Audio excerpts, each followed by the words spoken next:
Dear students, आज हम बात करेंगे एसिमेट्रिक सेंटर या कायरल सेंटर के बारे में। अभी तक आपने देखा होगा कि हमने कितनी बार ये टर्म यूज़ कर ली है कि एसिमेट्रिक सेंटर है कंपाउंड में या कायरल सेंटर है, पर इसका मतलब क्या होता है, तो वही आज हम इसमें देखेंगे। तो अगर हम डेफिनेशन पे जा रहे हैं, जो पुरानी डेफिनेशन थी उसके बेसिस पर हम कह सकते हैं कि an atom with 4 different substituents is called an asymmetric atom. Simple सी बात थी कि अगर किसी एटम से 4 डिफरेंट ग्रुप्स अटैच्ड हैं तो हम उसे कह देते थे कि वो एक एसिमेट्रिक एटम है। सपोज जैसे कोई हमने कार्बन ही ले लिया, ज़्यादातर हम ऑर्गेनिक कंपाउंड्स में इस कार्बन के कंसर्न में ही पढ़ेंगे, हालांकि कार्बन के अलावा ये नाइट्रोजन भी हो सकता है या कोई भी कंपाउंड, कोई भी ऐसा एटम जिससे 4 डिफरेंट लीगेंड्स कह लो या उसको सब्स्टिट्यूएंट्स कह लो, अगर वो जुड़े हुए हैं तो वो हम उसे कहेंगे कि वो एक एसिमेट्रिक एटम है। जैसे अगर हम कार्बन एटम की बात करें तो कार्बन के अगर हम 4 sigma bonds, carbon 4 sigma bonds बना सकता है, तो हमने ये 4 बॉन्ड से अगर हम डिफरेंट ग्रुप जोड़ दें, सपोज ये एक H हो गया, एक OH हो गया, यहाँ पर CH3 सपोज, और यहाँ पर हमने C2H5 जोड़ दिया, तो क्योंकि ये चारों ही लीगेंड्स या चारों सब्स्टिट्यूएंट्स डिफरेंट हैं, तो ऐसा कार्बन एटम या ऐसा सेंटर, क्योंकि ये सेंटर है तो हम इसको कह सकते हैं कि ये जो 4 डिफरेंट ग्रुप की वजह से, तो इसको हम बोल रहे हैं कि ये एक एसिमेट्रिक सेंटर है। तो डेफिनेशन तो सिंपल सी यही थी कि बस एक एटम से 4 डिफरेंट सब्स्टिट्यूएंट्स जुड़े हुए होने चाहिए, तो हमने इसके लिए वर्ड यूज़ किया एसिमेट्रिक। अब हम इसको एसिमेट्रिक क्यों कह रहे हैं? एसिमेट्रिक का मतलब होता है किसी भी तरह की सिमेट्री ना होना कंपाउंड में। तो अगर ये एक कंपाउंड है तो हम इसमें देख भी सकते हैं कि किसी भी तरह की कोई सिमेट्री हमें दिखाई नहीं दे रही है। अभी हम सिमेट्री एलिमेंट्स को भी आगे आने वाले वीडियोस में डिटेल में पढ़ेंगे। तो मैं यहाँ पर एक सिंपल सी प्लेन ऑफ सिमेट्री की अगर मैं बात करूँ, प्लेन ऑफ सिमेट्री का मतलब होता है कि अगर हम एक ऐसा प्लेन किसी भी मॉलिक्यूल में बना दें कि जो उस मॉलिक्यूल को 2 इक्वल हाफ्स में डिवाइड कर दे, यानी 2 एक जैसे पार्ट्स में डिवाइड कर दे, तो वो होती है प्लेन ऑफ सिमेट्री। तो जैसे इस मॉलिक्यूल की मैं बात करूं तो सपोज अगर मैं यहाँ पर एक प्लेन लगा दूं, मतलब कट कर दें हम उसको, मान लीजिए मैं यहाँ से इस पूरे मॉलिक्यूल को कट कर दूं, तो ऐसा नहीं होगा कि हमें 2 इक्वल हाफ्स मिल जाएं। कहीं से भी कट करें, चाहे हम यहाँ से कट करें, चाहे यहाँ से, पर हमें 2 इक्वल हाफ्स कभी भी नहीं मिल पाएंगे। जैसे सपोज अगर मेरे पास ये एक स्क्वायर मैंने ले लिया, ये एक स्क्वायर शेप थी, ठीक है, और मैं स्क्वायर शेप को यहाँ से ठीक बीचों बीच से इसको कट कर दूँ, तो आपको दिख रहा है यहाँ पर हमें 2 इक्वल हाफ्स मिल जाएंगे। एक पोर्शन तो इतना और ये दोनों बिल्कुल एक जैसे हैं, मतलब बनाने में जैसे नहीं लग रहे होंगे, पर अगर आप एक स्क्वायर को इमेजिन करें तो वो 2 इक्वल हाफ्स में, और चाहे मैं इसे यहाँ से डिवाइड कर दूं, मतलब यहाँ से अगर मैं कट कर दूं तो भी हमें 2 इक्वल हाफ्स मिल जाएंगे मॉलिक्यूल के। तो हम कहेंगे कि यहाँ इस स्क्वायर में प्लेन ऑफ सिमेट्री है, यानी कि ये सिमेट्रिक है जो भी हमारा स्क्वायर हमने लिया हुआ है। या हम कोई सर्कल ले लें, तो सर्कल को भी हम बहुत सारी प्लेन ऑफ सिमेट्री हैं, कहीं से भी कट करेंगे 2 इक्वल हाफ्स में डिवाइड। अगर मैं सपोज मैं यहाँ से कट कर दूं तो हमें 2 पार्ट्स मिल जाएंगे, एक तो हमें इस तरह का मिलेगा और दूसरा हमें इस तरह का मिलेगा, तो 2 इक्वल हाफ्स यहाँ पर मिल जाएंगे। तो अगर 2 इक्वल हाफ्स मिल रहे हैं किसी भी कंपाउंड में इस तरह से प्लेन लगाने पर या कट करने पर, आप समझ लीजिए, तो वहाँ हम कहेंगे कि वो मॉलिक्यूल जो है सिमेट्रिक है। लेकिन ऐसा हम कहीं भी एसिमेट्रिक कार्बन एटम में नहीं देख पा रहे हैं कि यहाँ पर अगर मैं इस मॉलिक्यूल की बात करूँ तो इसमें ऐसा कोई प्लेन नहीं है जो इस मॉलिक्यूल को 2 इक्वल हाफ्स में डिवाइड कर सके। तो इसलिए ये मॉलिक्यूल सिमेट्रिक ना होकर एसिमेट्रिक हो गया, तो इसलिए हमने इस सेंटर को बोल दिया कि ये एक एसिमेट्रिक सेंटर था। तो पहले हम इसको एसिमेट्रिक सेंटर ही बोलते थे, मतलब अभी भी बोल लेते हैं, लेकिन अब हम टर्म थोड़ा सा चेंज कर लेते हैं। अब हम यहाँ पर कायरल सेंटर वर्ड जो है यूज़ करते हैं। क्यों ऐसा किया गया? क्योंकि ये देखा गया कि अब कुछ मॉलिक्यूल्स ऐसे होते हैं, जैसे कि अगर मैं मीजोटार्ट्रिक एसिड की बात करूं, तो मीजोटार्ट्रिक एसिड में हमारे पास 2 एसिमेट्रिक कार्बन थे, लेकिन एसिमेट्रिक कार्बन होने के बावजूद भी मॉलिक्यूल में एक प्लेन ऑफ सिमेट्री थी, यानी वहाँ पर मॉलिक्यूल सिमेट्रिक था। तो इसलिए ये जो टर्म थी एसिमेट्रिक बड़ी कंफ्यूजिंग हो गई कि हम एसिमेट्रिक कार्बन क्यों बोल रहे हैं उसको फिर, कि जब वहाँ पूरा मॉलिक्यूल हमारे में अगर प्लेन ऑफ सिमेट्री हमें दिखाई दे रही है तो फिर हम एसिमेट्रिक सेंटर वर्ड हम नहीं यूज, मतलब कंफ्यूजिंग है एक तरीके से। जैसे अब मैं ये मीजोटार्ट्रिक एसिड की बात करूं तो यहाँ पर ये जो कार्बन एटम है, मैंने आपको बताया था फिशर प्रोजेक्शन में हम ये जो क्रॉस बनाते हैं तो ये सेंटर जो होता है वो कार्बन एटम होता है, और यहाँ पर हम एसिमेट्रिक सेंटर को इस एस्टेरिक से दिखाते हैं। एस्टेरिक कैसे बना लेते हैं? ये इस तरह से, ये ऐसे। तो कहीं पर भी अगर आपको ये एस्टेरिक बना हुआ दिखाई दे, इसका मतलब कि वो एक एसिमेट्रिक सेंटर या कायरल सेंटर है। तो अब ये एसिमेट्रिक सेंटर कैसे हुआ, तो पहले तो हम ये देखेंगे कि क्या कार्बन के पास 4 जो बॉन्ड्स हैं सिग्मा बॉन्ड्स, क्या उनसे डिफरेंट ग्रुप्स अटैच्ड हैं। तो हम देखते हैं यहाँ पर एक COH अटैच्ड है, इधर जाएं तो H अटैच्ड है, इधर जाएं तो OH अटैच्ड है, और नीचे की साइड ये पूरा का पूरा ग्रुप अटैच्ड है। तो इसका मतलब ये एसिमेट्रिक सेंटर तो हो गया, क्योंकि 4 डिफरेंट सब्स्टिट्यूएंट्स इससे अटैच्ड हैं। अब अगर हम नीचे वाले कार्बन की बात करें तो नीचे वाले कार्बन में भी एक COH है, इधर वाले बॉन्ड से OH है, इधर बॉन्ड से H है, और ऊपर वाले बॉन्ड से ये पूरा ग्रुप है। तो इसका मतलब ये भी एक एसिमेट्रिक सेंटर हुआ। तो एसिमेट्रिक सेंटर हम तब बोलते थे कि जब ओवरऑल मॉलिक्यूल में कहीं पर कोई सिमेट्री हमें दिखाई नहीं दे रही थी। लेकिन यहाँ हम देखें, अगर ओवरऑल मॉलिक्यूल की बात करें तो अगर मैं इस मॉलिक्यूल को बीचों बीच कट कर दूं तो क्या होगा, हमें 2 एक जैसे हाफ्स मिल जाएंगे। ये जो आधा पार्ट है मॉलिक्यूल का, ये बिल्कुल इस आधे पार्ट जैसा ही है। तो इसका मतलब मॉलिक्यूल में एक प्लेन ऑफ सिमेट्री है। तो इसलिए ये जो टर्म थी एसिमेट्रिक सेंटर, इतनी थोड़ा सा कंफ्यूजिंग हो गई। इसलिए अब जो हम टर्म ज़्यादातर यूज़ करते हैं वो कायरल सेंटर हम इसको बोल देते हैं। तो या हम यूँ कह सकते हैं कि अब एसिमेट्रिक सेंटर की डेफिनेशन थोड़ा सा चेंज हो गई। अब वो चेंज डेफिनेशन क्या थी, मॉडर्न डेफिनेशन जिसको हम बोल सकते हैं वो ये थी कि an asymmetric centre is sp3 hybridised. sp3 hybridised तो वो हो गई। sp3 हाइब्रिडाइज्ड का मतलब है कार्बन जो है 4 सिग्मा बॉन्ड से अटैच्ड है। Carbon attached with 4 different groups. ये तो पहले भी था कि एसिमेट्रिक सेंटर से जो भी कार्बन था हमारा, उससे 4 डिफरेंट ग्रुप्स अटैच्ड हैं। लेकिन जो इंक्लूड हुआ इसमें वो ये था कि where the interchange of 2 groups produces a different stereoisomer. जैसे कि इसका क्या मतलब हुआ, सपोज हमने ये डी टार्ट्रिक एसिड ले लिया। डी टार्ट्रिक एसिड का ये फॉर्मूला हुआ। अब हमने इसमें 2 एसिमेट्रिक सेंटर देखे, और यहाँ पर कहीं कोई प्लेन ऑफ सिमेट्री नहीं है, कोई सी भी सिमेट्री नहीं है यहाँ पर। तो डेफिनेशन के अकॉर्डिंग एसिमेट्रिक सेंटर क्या हो गया कि एक तो वो sp3 हाइब्रिडाइज्ड होना चाहिए, यानी कि कार्बन के 4 सिग्मा बॉन्ड होने चाहिए। तो कार्बन के 4, इस कार्बन के 4 हमें सिग्मा बॉन्ड दिखाई भी दे रहे हैं। एक ये है, एक ये, एक नीचे गया और एक ऊपर गया, और 4 डिफरेंट ग्रुप्स भी हैं। जैसे हमने पहले भी देखा, COH है, ये OH है, H है, और ये पूरा का पूरा ग्रुप है। और ऐसे ही नीचे वाले कार्बन से भी ये तीनों ग्रुप्स और ये पूरा ग्रुप्स, चारों की चारों डिफरेंट है। अब ये बोला गया कि इस एसिमेट्रिक सेंटर से पर जो 2 ग्रुप्स, अगर कोई भी हम 2 ग्रुप्स ले लेते हैं और अगर हम उन ग्रुप्स का इंटरचेंज करा दें, इंटरचेंज से मतलब है जैसे ये H लेफ्ट हैंड साइड पर है इस एसिमेट्रिक सेंटर पे, और OH जो है राइट हैंड साइड पर है। तो अगर हम इन दोनों ग्रुप को इंटरचेंज करा दें, मतलब OH को हम यहाँ लिख दें और H को हम यहाँ ले आएँ, जैसे मैंने यहाँ सेकंड में कर दिया, ये OH यहाँ आ गया और H यहाँ पर आ गया। और ऐसे ही यहाँ पर भी किया हमने, OH लेफ्ट हैंड साइड पर था तो OH को ले गए राइट हैंड साइड पर और H को ले आए हम लेफ्ट हैंड साइड पर, तो ये हमने यहाँ पर कर दिया। तो ऐसा इंटरचेंज करने से हमें एक नया स्टीरियो आइसोमर मिल जाता है। तो अगर ऐसा हो पाए तो उस सेंटर को फिर हम एसिमेट्रिक सेंटर बोल देते हैं। मतलब एसिमेट्रिक सेंटर का मतलब फिर सिंपल सा ये हुआ कि वो sp3 हाइब्रिडाइज्ड होना चाहिए, उसके साथ 4 डिफरेंट ग्रुप्स अटैच्ड होने चाहिए, और वहाँ पर उससे अटैच्ड किन्हीं भी कोई भी 2 ग्रुप्स को अगर हम इंटरचेंज करा के एक नया स्टीरियो आइसोमर हमें मिल रहा है तो फिर उस सेंटर को हम एसिमेट्रिक सेंटर कहेंगे। और इसी एसिमेट्रिक सेंटर को हम कायरल सेंटर भी बोल देते हैं। अब ये कायरल वर्ड का क्या मीनिंग है अभी हम आगे जाके इसको डिस्कस करेंगे। तो फिलहाल के लिए इतना ही कि यह तो इसको हम एसिमेट्रिक सेंटर या कायरल सेंटर बोल सकते हैं, ठीक है। अब ये जो डी टार्ट्रिक एसिड से हमें मिल गया एल टार्ट्रिक एसिड। अब ये स्मॉल डी और स्मॉल एल क्या, डेक्स्ट्रो रोटेटरी बोलते हैं और इसको हम लीवो रोटेटरी बोलते हैं। ये कंपाउंड्स की एक्चुअली ऑप्टिकल रोटेशन पर डिपेंड करता है। जब हम ऑप्टिकल आइसोमेरिज पढ़ेंगे तब हम इन डी और एल को भी डिटेल में पढ़ेंगे।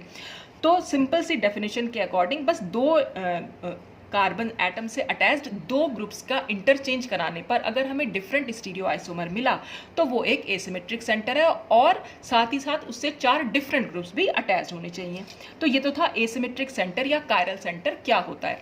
अब आता है एक और टर्म इसमें हम यूज करते हैं, स्टीरियोजेनिक सेंटर और स्टीरियो सेंटर। अब ये क्या होता है, अगर हम इसकी डेफिनेशन में जाएं तो when an interchange of 2 substituents bonded to an atom results in a new stereoisomer the atom is termed a stereogenic centre और स्टीरियो सेंटर। इसका मतलब भी वही हुआ कि किसी भी एटम से अटैच्ड 2 सब्स्टिट्यूएंट्स का अगर हम इंटरचेंज कराएं और अगर हमें एक नया स्टीरियो आइसोमर मिल जाए तो हम उसको स्टीरियोजेनिक सेंटर या स्टीरियो सेंटर भी बोल देते हैं।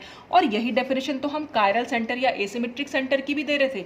तो इसका मतलब इसको हम, ये जो सेंटर मैंने यहाँ दिखाए हुए हैं जो एस्टेरिक से शो किए हुए हैं, इनको हम एसिमेट्रिक सेंटर भी बोल सकते हैं, इनको हम कायरल सेंटर भी बोल सकते हैं और इनको हम स्टीरियो सेंटर भी बोल सकते हैं। स्टीरियो सेंटर बस इसीलिए कि हमें एक नया स्टीरियो आइसोमर यहाँ पर मिल रहा है।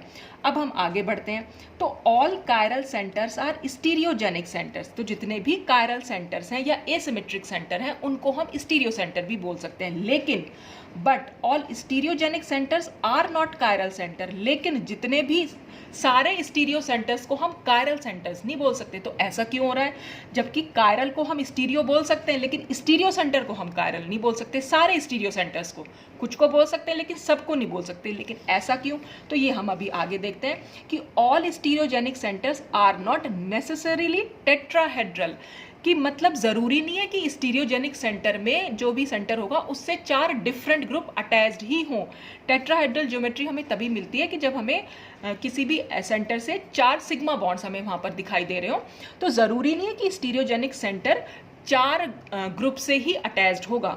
यहाँ पर देखें, जैसे for example the double bonded carbon atoms of cis and trans 2 butenes are trigonal planar sp2 hybridized stereo center because an interchange of ligands at either carbon leads to a stereoisomer। मतलब example हमने इसमें लिया सिस 2 butene का और trans 2 butene का।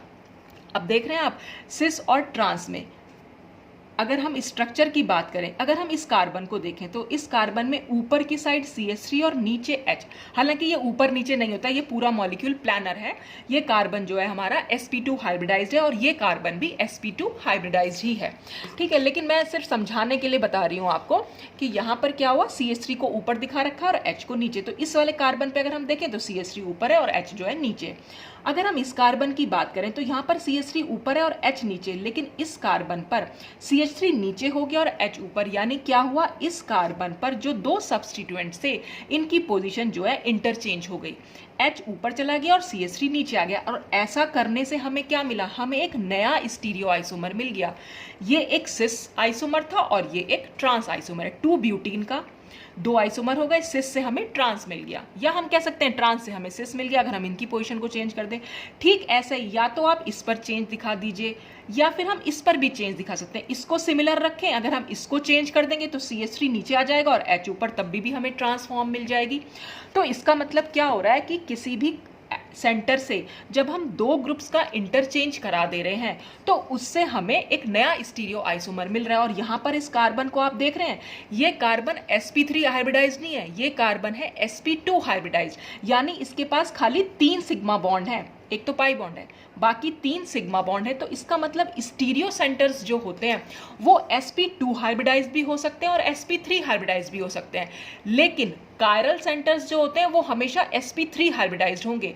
यानी हम ये भी कह सकते हैं कि स्टीरियो सेंटर के लिए ये जरूरी नहीं है कि उस सेंटर से 4 डिफरेंट ग्रुप्स ही अटैच्ड हों, वहां पर 3 डिफरेंट ग्रुप्स भी अटैच्ड हो सकते हैं, 4 भी हो सकते हैं और 3 भी हो सकते हैं, लेकिन कायरल सेंटर में हमेशा 4 डिफरेंट ग्रुप अटैच्ड होंगे। तो ये स्टीरियो सेंटर और कायरल सेंटर में डिफरेंस होता है। तो जितने भी कायरल सेंटर्स हैं उनको हम स्टीरियो सेंटर्स बोल सकते हैं, लेकिन जितने भी स्टीरियो सेंटर हैं उन सबको हम कायरल सेंटर्स नहीं बोल सकते। कुछ को बोल सकते हैं, कुछ को नहीं बोल सकते। जैसे यहाँ पर हम इस कार्बन को सिर्फ स्टीरियो सेंटर बोलेंगे, कायरल सेंटर नहीं बोलेंगे। क्यों? क्योंकि इस कार्बन से हमारे पास 4 डिफरेंट ग्रुप्स अटैच्ड ही नहीं है। अब जैसे नेक्स्ट एग्जाम्पल देख लें। नेक्स्ट एग्जाम्पल में क्या हुआ, ये साइक्लोब्यूटेन के डेरिवेटिव है। अब इसमें क्या कर दिया, जो ये वाला कार्बन है इसमें ऊपर Br है नीचे H है, तो हमने ये Br और H तो सेम रखे, लेकिन इस वाले कार्बन में ऊपर Cl है और नीचे H है, तो हमने इसमें इंटरचेंज करा दिया, H को ऊपर ले गए और Cl को नीचे। तो ऐसा करने से क्या हुआ, ये हमारी सिस फॉर्म थी। सिस फॉर्म क्यों थी? क्योंकि दोनों H जो हैं वो नीचे की साइड थे, और ये ट्रांसफॉर्म हो गई, एक H नीचे है और एक H ऊपर है। तो इस स्टीरियो सेंटर पर अगर हमने 2 एटम्स को इंटरचेंज करा दिया, उनकी पोजीशन को इंटरचेंज कर दिया, तो हमें एक नया स्टीरियो आइसोमर मिल गया, यानी सिस फॉर्म जो है वो ट्रांसफॉर्म में चेंज हो गई। तो इसलिए हम इसको यहाँ पर स्टीरियो सेंटर बोल रहे हैं। और अब इस स्टीरियो सेंटर को हम कायरल सेंटर भी बोल सकते हैं। क्यों? क्योंकि यहाँ पर एक तो हमने देखा कार्बन से 4 डिफरेंट बॉन्ड, मतलब 4 बॉन्ड्स भी अटैच्ड हैं और 4 डिफरेंट ग्रुप्स भी अटैच्ड हैं।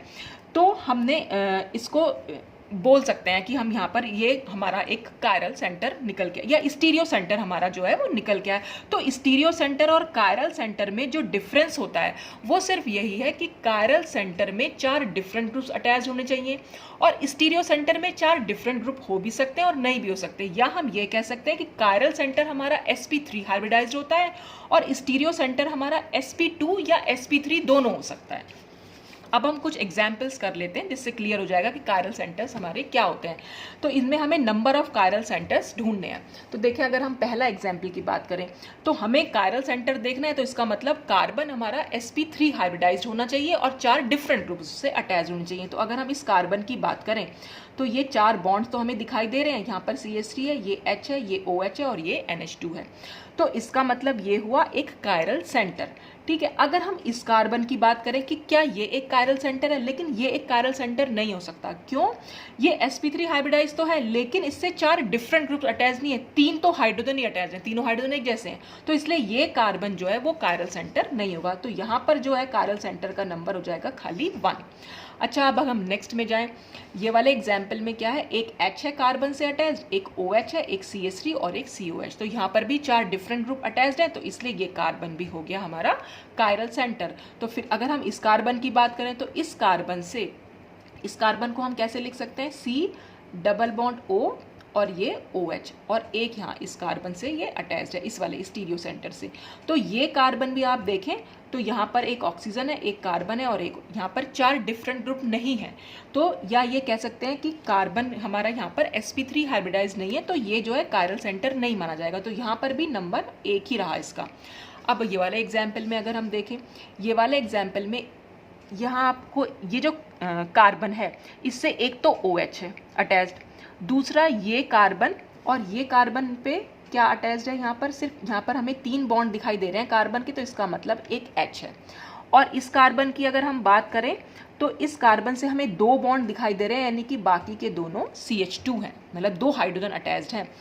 अच्छा, और क्योंकि चौथा बॉन्ड हमें दिखाई नहीं दे रहा है, लेकिन मैंने आपको पहले ही बताया था कि वो चौथा बॉन्ड अंडरस्टूड होता है कि वो हाइड्रोजन ही होगा यहाँ पर, तो इससे एक हाइड्रोजन भी अटैच्ड है। तो अगर नहीं बना हुआ तो आपको खुद से समझना पड़ेगा कार्बन के बॉन्ड्स देखिए, क्योंकि कार्बन की वैलेंसी हमें हर हालत में 4 रखनी है। तो अब अगर इस कार्बन की बात करें तो एक तो OH ग्रुप अटैच्ड है, एक H अटैच्ड है, एक CH अटैच्ड हो गया और एक CH2 अटैच्ड हो गया, तो इसलिए चारों डिफरेंट ग्रुप अटैच्ड है, इसलिए ये एक कायरल सेंटर हुआ। अब हम इस ये एग्जाम्पल भी बिल्कुल ऐसा ही है, यहाँ पर भी एक H अटैच्ड है, ये ग्रुप CH हो गया और ये ग्रुप CH2, तो 4 डिफरेंट ग्रुप अटैच्ड हैं, तो यहाँ पर भी नंबर 1।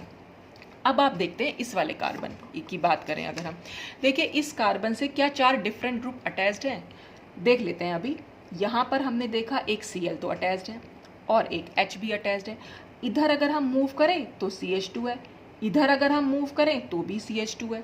चलिए फिर भी आगे देख लेते हैं, ये भी CH2 है, ये भी CH2 है, फिर ये भी तो सबके सब सेम है। 4 ये जो बॉन्ड्स जा रहे हैं ये दोनों बॉन्ड्स बिल्कुल सेम है। तो जब 2 सेम बॉन्ड्स हैं, इसका मतलब बॉन्ड से अटैच जो सब्स्टिट्यूएंट्स है क्योंकि वो सेम है, इसलिए ये कोई कायरल सेंटर नहीं हुआ।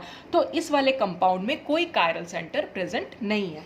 अच्छा, अब अगर हम आगे की बात करें, इस वाले कार्बन की बात करें तो इस वाले कार्बन से एक तो हमें Cl दिख रहा है, एक H भी अटैच्ड है, एक बॉन्ड ऐसा है जिससे ये कार्बन तो है, कार्बन से Cl अटैच्ड है, और यहाँ अगर हम आए तो कार्बन से दोनों हाइड्रोजन अटैच्ड हैं, तो इसलिए ये दोनों बॉन्ड्स से जो डिफरेंट सब्स्टिट्यूएंट्स हो गए, तो इसका मतलब यहाँ पर एक कायरल सेंटर तो हो गया ये।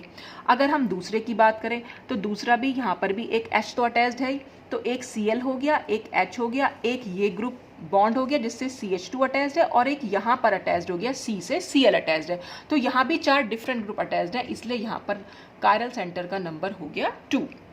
अच्छा, अब अगर हम यहाँ पर देखें, यहाँ पर देखने से ये एक H है, ये मूव करा तो CH2, यहाँ मूव किया तो CH2, यहाँ भी CH2, ये भी CH2 और यहाँ पर ये CHCl, तो ये पूरा का पूरा जो है ये सारे दोनों बॉन्ड्स यहाँ पर सेम सब्स्टिट्यूएंट से अटैच्ड हैं, इसलिए यहाँ पर कोई भी कायरल सेंटर प्रेजेंट नहीं है।